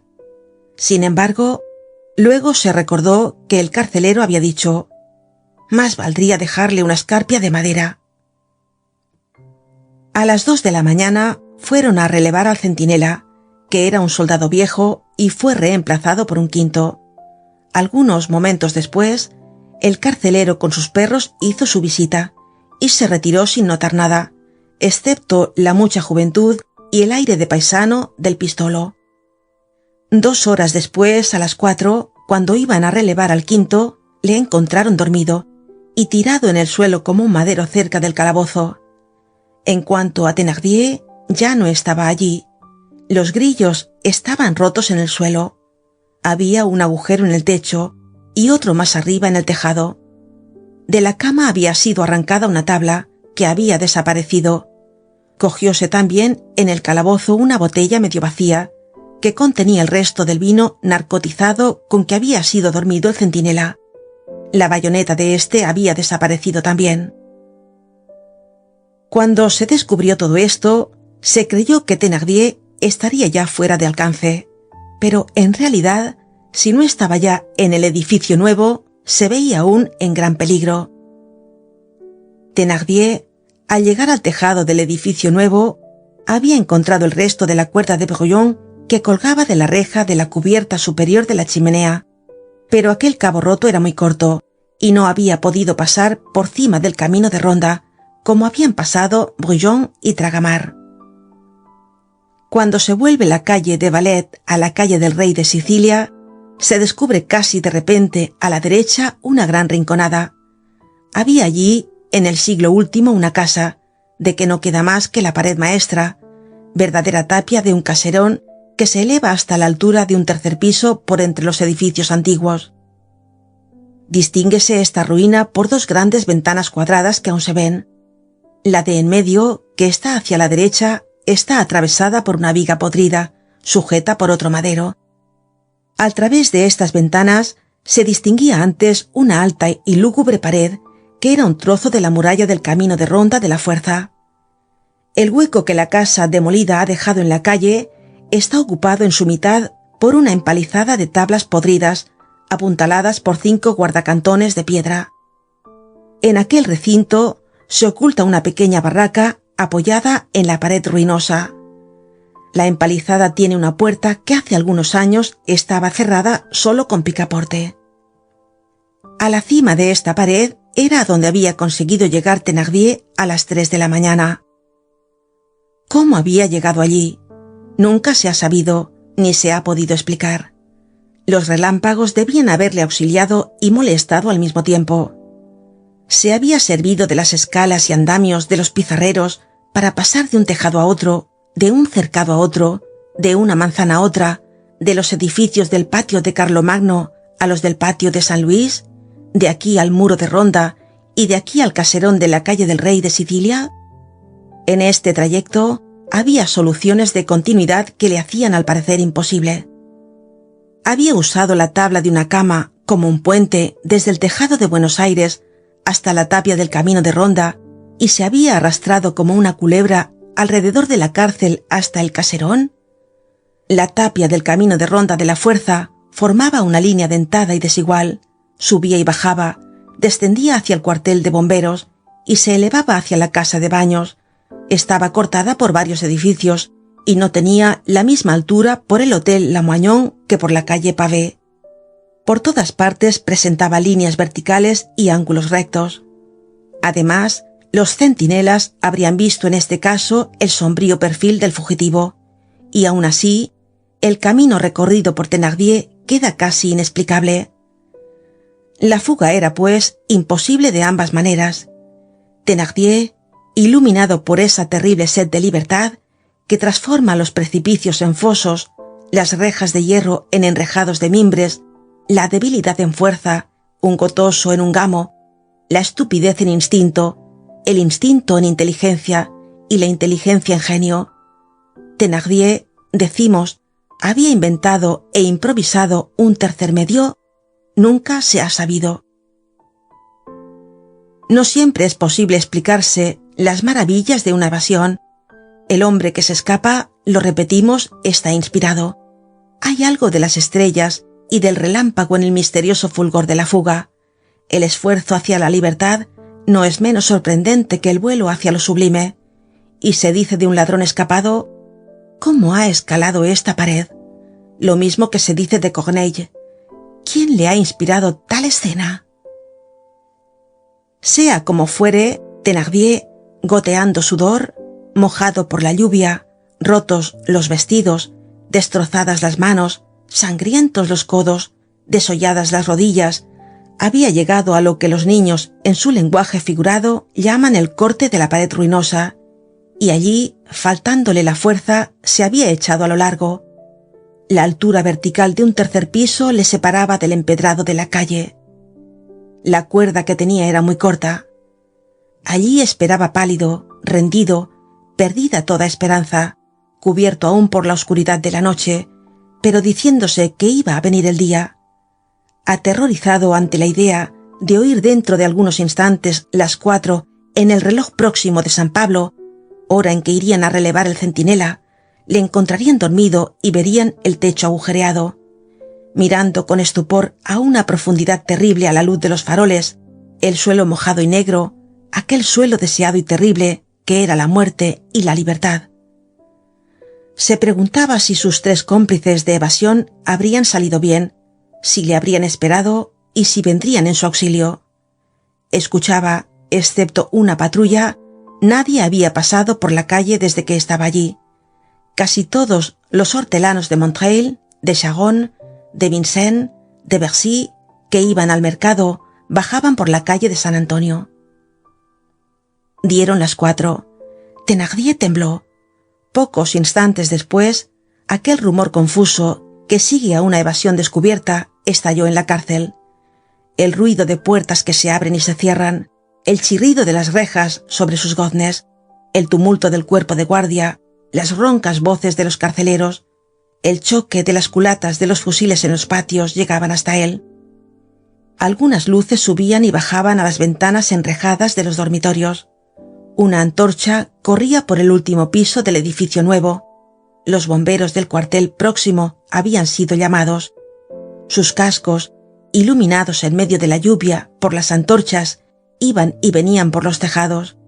Al mismo tiempo, Thénardier veía del lado de la Bastilla una claridad pálida que blanqueaba lúgubremente la parte baja del cielo. Estaba pues en lo alto de una pared de 10 pulgadas de anchura, sufriendo echado la lluvia, con 2 abismos a derecha e izquierda, sin poder moverse, presa del vértigo de una caída posible y del horror de una prisión segura. Su pensamiento, como el badajo de una campana, iba de una de estas ideas a la otra. Muerto si caigo, preso si me quedo.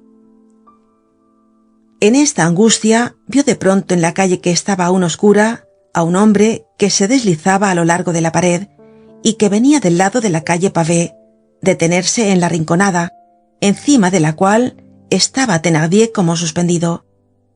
A aquel hombre se unió otro que marchaba con la misma precaución. Después llegó un tercero y después un cuarto. Cuando aquellos hombres estuvieron reunidos, uno de ellos levantó el picaporte de la puerta de la empalizada y entraron los 4 en el recinto en que estaba la barraca. Se encontraban precisamente debajo de Thénardier. Aquellos hombres habían escogido evidentemente aquel rincón para hablar, sin ser vistos de los transeúntes. ni del centinela que guarda el postigo de la fuerza a algunos pasos de allí. Pero digamos que el centinela, huyendo de la lluvia, se había metido en la garita. Thénardier, no pudiendo distinguir sus rostros, prestó oído a sus palabras con la atención desesperada de un miserable que se siente perdido. Entonces vio pasar por delante de sus ojos una cosa semejante a la esperanza. Aquellos hombres hablaban en caló. El primero decía en voz baja, pero muy claramente: «Najémonos, ¿qué querelamos, Icigo?» El segundo respondió: «Visela hasta apagar el benquistano. Los ganchos avillarán, y allí hay un jundo aplacerado a la cova, di que la naes gabarren, mangue y cicaille». Estas dos palabras, Icigo e Icicaille, que pertenecen la primera al caló de las barreras y la segunda al caló del temple, fueron dos rayos de luz para Thénardier. En la primera conoció a Brujon, que era vago de las barreras, y en la segunda a Babet, que entre sus varias profesiones era prendero en el temple. El antiguo caló del gran siglo no se habla ya en el temple, y Babet era el único que le hablaba en toda su pureza. Sin esta palabra, Thénardier no le hubiera conocido, porque había desfigurado completamente la voz. Mientras tanto, el tercero tomaba parte en la conversación. «Nada nos apremia, esperemos un poco. ¿Quién nos dice que no necesita de nosotros?» En este lenguaje, que era el francés ordinario, Thénardier conoció a Montparnasse, que ponía su elegancia en comprender todos los géneros de caló y no hablar ninguno. En cuanto al cuarto, callaba, pero sus anchas espaldas le denunciaban. Thénardier no dudó un momento. Era tragamar. Brujon replicó casi impetuosamente, pero siempre en voz baja: «¿Qué sinas, Garlando? Oh, Julay nasti najarse, na chanel amistos de chanelería, quebrara talarosa y riquelara sábanas somia querelar llegue guindala, querelar chirroes andreas mundales, querelar papeles calabeosos, maestras, quebrar ciseles, loanara guindala dabrí, sonajarse, vadearse, somia ocono aesinelar varo choré, o batu na terelará astis querelarlo, na chanela trajinar». Babet añadió, hablando siempre en el caló clásico en que hablaban Poulailler y Cartucho, y que es el caló atrevido, nuevo y brillante que hablaba Brujon, lo que la lengua de Racine es a la lengua de André Chenier. «Oh, Julay amangue, sina trincao, sin el árbaro choré, y sina oye que chabelo, sinara jonjobado, por ye que chinel, purna por ye que chaviro, vadeado de varo batu.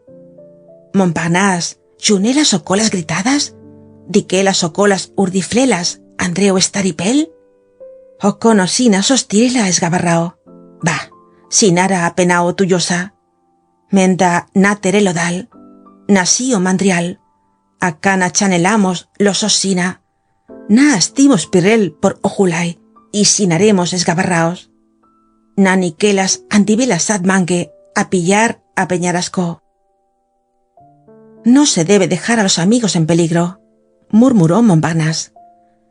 «Panelos osina trincao, o cana ojulaina combra, yeque pasmanro, nasina astío querelarchi, najémonos, penchabelos osinao esgabarrao por yeque chinel». Montparnasse solo hacía resistencia débilmente. El hecho es que aquellos cuatro hombres, con esa fidelidad que tienen los bandidos para no abandonarse nunca mutuamente, habían estado rondando toda la noche alrededor de la fuerza, a pesar del peligro, con la esperanza de ver salir por algún tejado a Thénardier.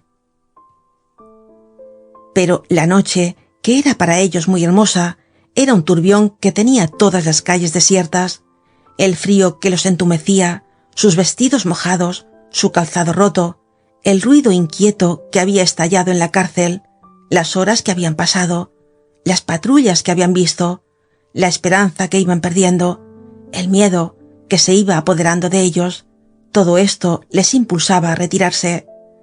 El mismo Montparnasse, que era un poco yerno de Thénardier, cedía ya. Un momento más y se hubieran ido. Thénardier estaba anhelante sobre la tapia como los náufragos de la medusa en la balsa, viendo pasar el buque y desaparecer en el horizonte. No se atrevía a llamarlos. Un grito que se oyese podía perderlo todo. Se le ocurrió una idea desesperada. Un relámpago. Sacó del bolsillo el cabo de la cuerda que Brujon había dejado en la chimenea del edificio nuevo y le tiró a la cerca de la empalizada. La cuerda cayó a los pies de los ladrones. «¡Una viuda!», dijo Babet. «¡Mi guindala!», gritó Brujon. «Ahí está el posadero», dijo Montparnasse. Levantaron la vista. Thénardier sacó un poco la cabeza. «¡Pronto!», dijo Montparnasse. «¿Tienes el otro pedazo de cuerda, Brujon?». «Sí». «Ata los 2 cabos, le echaremos la cuerda, la sujetará a la pared y tendrá suficiente para bajar». Thénardier se arriesgó a hablar. «Estoy transido». «Te calentarás». «No puedo moverme». «Te deslizarás y nosotros te recibiremos». «Tengo las manos hinchadas». «Ata solamente la cuerda a la pared». «No podré». «Es preciso que uno de nosotros suba», dijo Montparnasse. 3 pisos, dijo Brujon.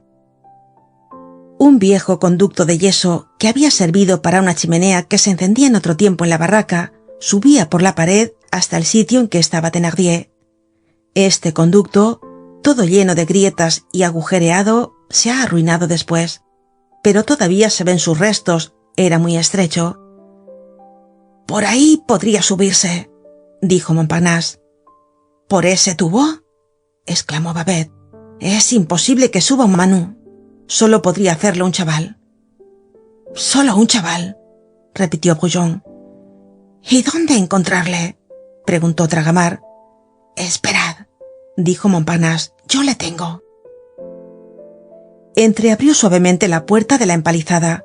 Se aseguró de que no pasaba nadie por la calle. Salió con precaución, cerró la puerta tras de sí y partió corriendo hacia la Bastilla. Pasaron 7 u 8 minutos que fueron 8000 siglos para Thénardier. Babet, Brujon y Tragamar no despegaban los labios. Abrióse por fin la puerta y entró Montparnasse sofocado conduciendo a Gavroche. La lluvia tenía todavía la calle desierta. Gavroche entró en el recinto y miró aquellas figuras de bandidos con aire tranquilo. El agua le chorreaba por los cabellos. Tragamar le dirigió la palabra. «Chaval, ¿sin has Manú?». Gavroche se encogió de hombros y respondió: «Un chaval sasta mande sin a un Manú, y Manú ce sasta sangue sin an chavales». «Varo parla el chaval», dijo Babet. «El chaboro de París no es gilí», añadió Brujon. «¿Qué queréis que haga?», dijo Gavroche. Montparnasse respondió: «Subir por ese conducto». «Con esta viuda», dijo Babet. «Y loar la guindala», continuó Brujon. «A lo alto de la pared», volvió a decir Babet. «Al través de la ventana», añadió Brujon. «¿Y después?», preguntó Gavroche. «Nada más», dijo Tragamar. El pilluelo examinó la cuerda, la chimenea, la pared, las ventanas, e hizo ese inexplicable y desdeñoso ruido con los labios que significa: «¿Y qué vale eso?». «Allá arriba hay un hombre a quien salvarás». «¿Quieres?», preguntó Brujon. «Chaval», respondió el muchacho, como si le pareciese extraordinaria la pregunta, y se quitó los zapatos. Tragamar cogió a Gavroche de un brazo, le puso en el tejado de la barraca, cuyas tablas carcomidas se doblaban bajo el peso del niño, y le dio la cuerda que Brujon había atado durante la ausencia de Montparnasse. El pilluelo se dirigió al tubo, en el cual era fácil penetrar por una ancha abertura que tenía cerca del tejado.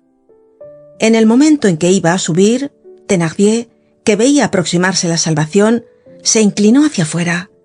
La primera claridad del día blanqueaba su frente inundada de sudor, sus pómulos lívidos, su nariz afilada y salvaje, y su barba gris erizada. Gavroche le conoció.